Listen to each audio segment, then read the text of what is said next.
All right, boom, boom, boom, boom. We are here for season 10, episode 7, the review for the game. It's a hard block life.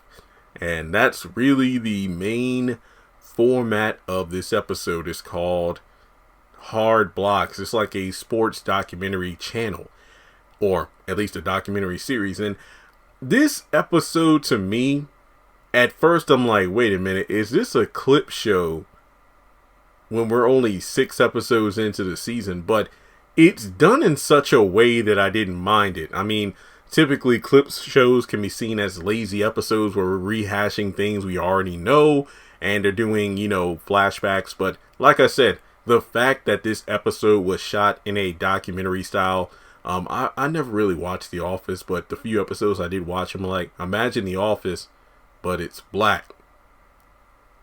And it's sports related, not a typical office setting.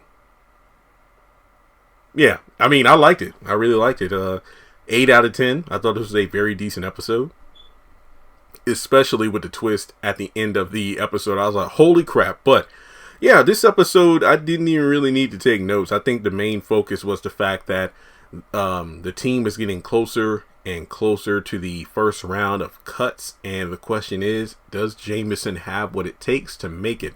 And during the episode, we see the budding romance of he and Brittany, and along with that, you have all the other players on the side, mainly the rookies, who think they have a real shot at hollering at Brittany. But then you have the more veteran players, like, first of all, watch your mouth, that's Jason Pitt's daughter.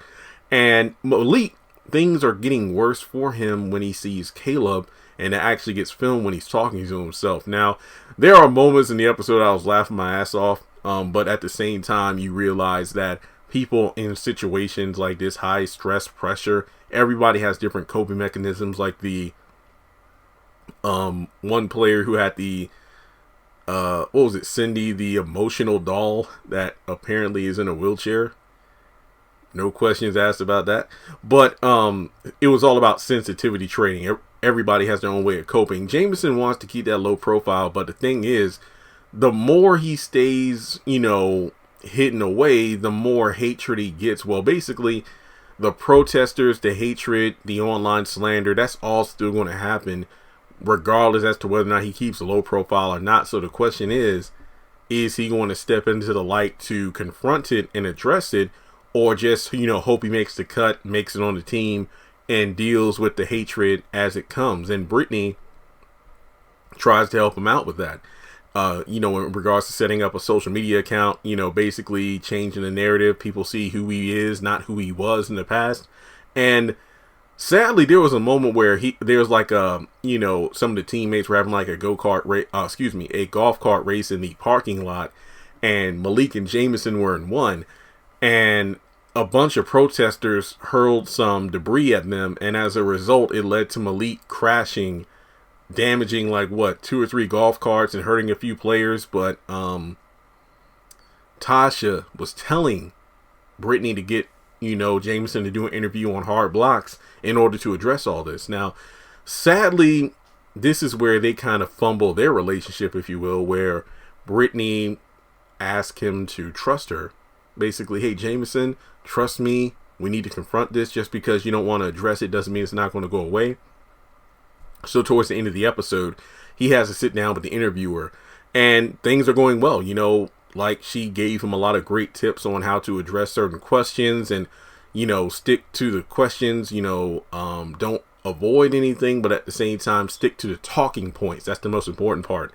However, the interview's going great. I'm like, okay, this is great. Jameson, he's doing what he has to do, because earlier in the episode, when it's kind of addressed how different people have ways of coping, the one player with the stress doll and everything, Jameson's asked a question. He's like, well, I went through some hard time myself, so I know the sensitivity training is real and it works. I mean, for me, it had like a sandstone. It's like, I just smoothed it out every chance I got. So basically, it kind of taught me that everybody or everything have rough patches. It's just a matter of time before those rough patches, eventually fade away. And then you see the smoothness on the inside. And then the interview was like, wow, okay, thanks for the insight. And then he kind of just kept walking. Like, there were several times when people, the guy behind the camera would, follow him around. And hell, there was one moment where Malik he is getting this footage for the show, and then Jameson walks in. Hey Malik, we got any more of that body wash? He's like, yeah, he lives with me, but we ain't together. He's my boy, but not my boy.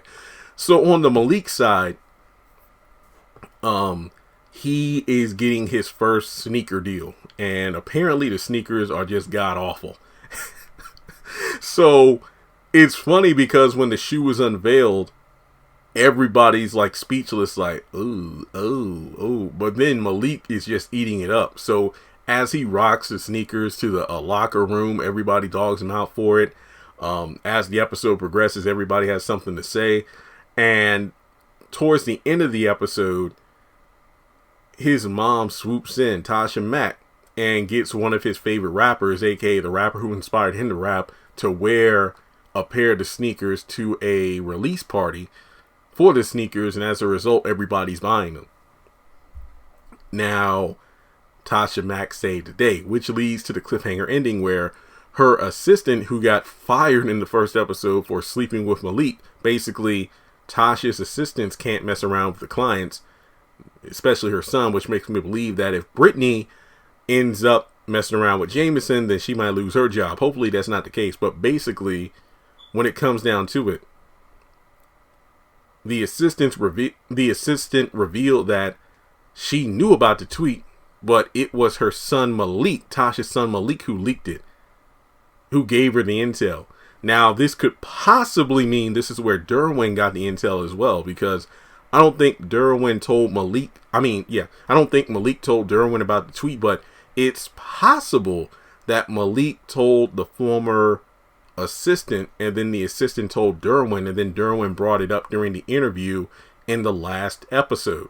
And of course, that bleeds into episode 8, but we'll get there when I get to that episode. But when it comes to Jameson, the interview, like I said before, it's going very well. But unfortunately, the person interviewing him says, hey, well, we found some footage of you in high school. He's like, oh yeah, it must be, you're talking about this game? But then he sees it's video footage of him and his date Allison at the prom. And of course, that's the night his life went to hell. Because if I'm not mistaken, he was 17 during the prom night, and then they slept together. But then the next morning he woke up, he was 18, and then he got arrested because, look, there's a lot of technicalities in that, but that's basically the day his life went to hell, and he got emotional and then left. He had a falling out with Brittany. He's like, you completely blindsided me, and now the world just saw me fall apart in front of everybody. So he thinks that drama is going to mess up his chances of making the cut. So it turns out, I forgot the character's name, but the actor Stevie, he plays Oliver on the Ruthless series. His character is like the main running back, kind of a jerk, egotistical and whatnot. He actually got cut. And, thankfully for him, he gets a phone call the moment he walks out of the stadium, and he gets an offer to join the San Diego Sabres. I thought that was pretty cool. But yeah, Jameson is actually in the running. He made it past the first cut. And it's kind of cool because, one of the head coaches is Professor Cannon from the Haves and the Have-Nots. And of course, you have the character I just mentioned portraying Oliver on the Ruthless series. So I just love there are so many nods to Tyler Perry actors in this show. And of course, Barry is from the Oval is Jameson Fields. Now, that's pretty much the episode in itself. I really enjoyed the documentary style. But like I said, there really isn't too much to talk about because most of the scenes are flashbacks, even though there are certain moments where I'm like, how did they get footage of that? Like, when Jameson's in the strip club, I'm like, did somebody record him there? Or I don't know. But yeah, that was a pretty good episode setup for what's to come. And episode 8 is called Snips, Clips, and Chair Sits. And like I said, we will get to that in a separate video. What did you think of the game, episode 7? Let me know your thoughts in the comment section below.